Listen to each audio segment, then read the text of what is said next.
शूर्पणखा कैसे बन गई श्री कृष्ण की पत्नी? कौन से पुण्य के कारण शूर्पणखा को भगवान श्री राम, माता सीता और लक्ष्मण जी के एक साथ दर्शन हुए? श्री राम कथा का बहुत ही सुंदर और प्रेरक प्रसंग सुनकर मन गदगद हो जाएगा। दंडकारण्य के स्वामिनी शूर्पणखा ने भगवान श्री राम के महत्वपूर्ण कार्य निशिचरहीन करहु मही पूज उठाए प्रण कीन विनाशाय च दुष्कृतम आदि में बहुत सहायता की है। जनमानस में शूर्पणखा की छवि राक्षसी होने, कामी होने, निर्ममता से नरसंहार करने की होने से वह घृणा की दृष्टि से देखी जाती है और करोड़ों जन्मों तक तपस्या करने के बाद भी ऋषि मुनियों को भगवत दर्शन लाभ नहीं हो पाते, परंतु इसने उनके दर्शन के साथ साथ बातें भी की थी तथा श्री राम ने उनकी लक्ष्मण जी से भी बात करवाकर भक्ति स्वरूपा आद्या शक्ति जगत जननी सीता माता के दर्शन भी करवा दिए। एक जिज्ञासा बनी रहती है कि आखिर शूर्पणखा ने ऐसा कौन सा पुण्य किया होगा कि जिससे उसे यह सौभाग्य प्राप्त हुआ था। मनीषी व ज्ञानी जन हमेशा इसका चिंतन क्या करते हैं। पूर्व जन्म में शूर्पणखा इंद्रलोक की नयनतारा नामक अप्सरा थी। उर्वशी, रंभा, मेनका, पुंजिका स्थला आदि प्रमुख अप्सराओं में इसकी गिनती होती थी। एक बार इंद्र के दरबार में अप्सराओं का नृत्य चल रहा था। तब उस समय यह नयनतारा नृत्य करते समय भू संचालन अर्थात आंखों से इशारा भी कर रही थी। इसे देखकर इंद्र विचलित हो गए थे और उसके ऊपर प्रसन्न हो गए। तब से नयनतारा इंद्र की प्रेयसी बन गई। तत्कालीन समय में पृथ्वी पर एक व्रजा नामक एक ऋषि घोर तपस्या कर रहे थे।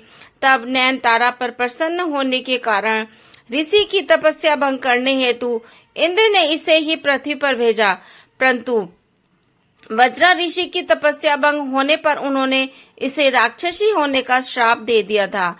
ऋषि से क्षमा याचना करने पर व्रजा जिस ऋषि ने उससे कहा कि राक्षस जन्म में ही तुझे प्रभु के दर्शन होंगे। तब वही अप्सरा देह त्याग के बाद शूर्पणखा राक्षसी बनी। उसने दृढ़ निश्चय कर लिया कि प्रभु के दर्शन होने पर वह उन्हें प्राप्त कर लेगी और वही नयनतारा वाला मोहक रूप बनाकर ही शूर्पणखा श्री राम प्रभु के पास गई, परंतु एक गलती कर बैठी थी। वह यह कि पर ब्रह्मा प्रभु परमात्मा परब्रह्मा को पति रूप में पाने की इच्छा प्रकट कर दी। तुम सम पुरुष न मो सम नारी, यह संजोग विधि रचा विचारी। मम अनुरूप पुरुष जग माही, देखहु खोजी लेख तिहु नाही। ताते अब लगी रही हूँ कुंवारी, मनु माना कपू तुम्हई निहारी। पर ब्रह्मा को प्राप्त करने की एक प्रक्रिया होती है, भक्ति या फिर वैराग्य के सहारे ही पर ब्रह्मा को प्राप्त किया जा सकता है। शूर्पणखा भक्ति रूपा सीता माता और वैराग्य रूपी श्री लक्ष्मण जी के पास न जाकर सीधे ब्रह्मा के पास चली गई। यह उसकी सबसे बड़ी गलती है। वह तो डायरेक्टर श्री राम की पत्नी बनकर भक्ति को ही अलग कर देना चाहती थी। इसके अलावा वैराग्य का आश्रय लेती तो भी प्रभु को प्राप्त कर सकती थी, परंतु वैराग्य को भी नकार कर अर्थात वैराग्य रूपी श्री लक्ष्मण जी के पास भी न जाकर वह अहंकार में आकर सीधे प्रभु के पास चली गई। उसमें अहंकार आ गया था। वह कहती है, संपूर्ण संसार में मेरे समान कोई नारी नहीं है। इसका अर्थ यह हुआ कि समस्त संसार में आपकी पत्नी बनने लायक मेरे समान कोई नारी नहीं है। अहंकारी को प्रभु मिलन संभव ही नहीं हो सकता। फिर भी उचित प्रक्रिया का ज्ञान कराने के लिए उसे वैराग्य रूपी लक्ष्मण के पास भेजा गया, ताकि उसे प्रभु मिलन की सही प्रक्रिया ज्ञात हो सके। तब शूर्पणखा जैसी गलतियां कई बार हम लोग भी करते हैं।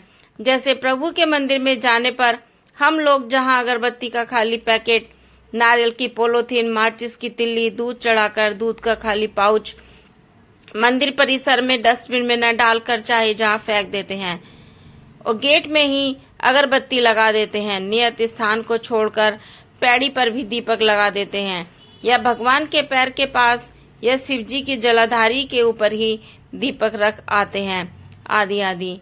तब इस प्रकार के 32 भगवत अपराध होते हैं।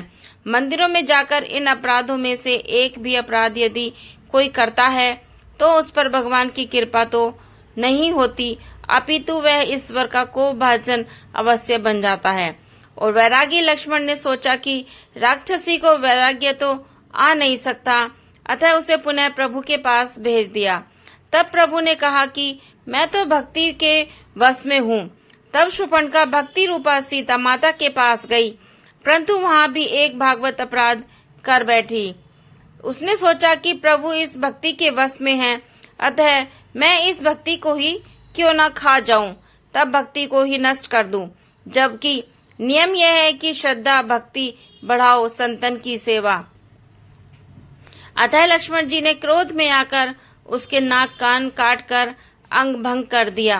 तब शूर्पणखा के ज्ञान चक्षु खुल गए और प्रभु के कार्य को पूरा कराने विनाशाय च दुष्कृतम के लिए उनकी सहायिका बनकर प्रभु के हाथ से खर व दूषण रावण, कुंभकर्ण, मेघनाथ आदि निशाचरों को मरवा दिया और प्रभु भक्ति की उचित प्रक्रिया अपनाने के लिए पुष्कर जी में चली गई और जल में खड़ी होकर भगवान शिव का ध्यान करने लगी। तब आइए हम भी भगवान ईश्वर को रुद्रेश्वराय को प्रणाम करें। ज्योतिर्मात्री स्वरूपाय निर्मल ज्ञान चक्षु से ओम रुद्रेश्वराय शांताय ब्रह्मणाय लिंग मूर्तये। श्री कृष्ण की पत्नी कैसे बनी थी शूर्पणखा? जब 10,000 वर्ष बाद भगवान शिव ने शूर्पणखा को दर्शन दिए और वर प्रदान किया कि 28वें द्वापर युग में जब श्री राम कृष्ण अवतार लेंगे तब कुब्जा के रूप में तुम्हें कृष्ण के पति सुख की प्राप्ति होगी। तब श्री कृष्ण तुम्हारी कुबड़ ठीक करके वही नयनतारा अप्सरा का मनमोहक रूप प्रदान करेंगे। जय श्री राम। दोस्तों कमेंट में जरूर बताइए कैसी लगी वीडियो। Bye bye.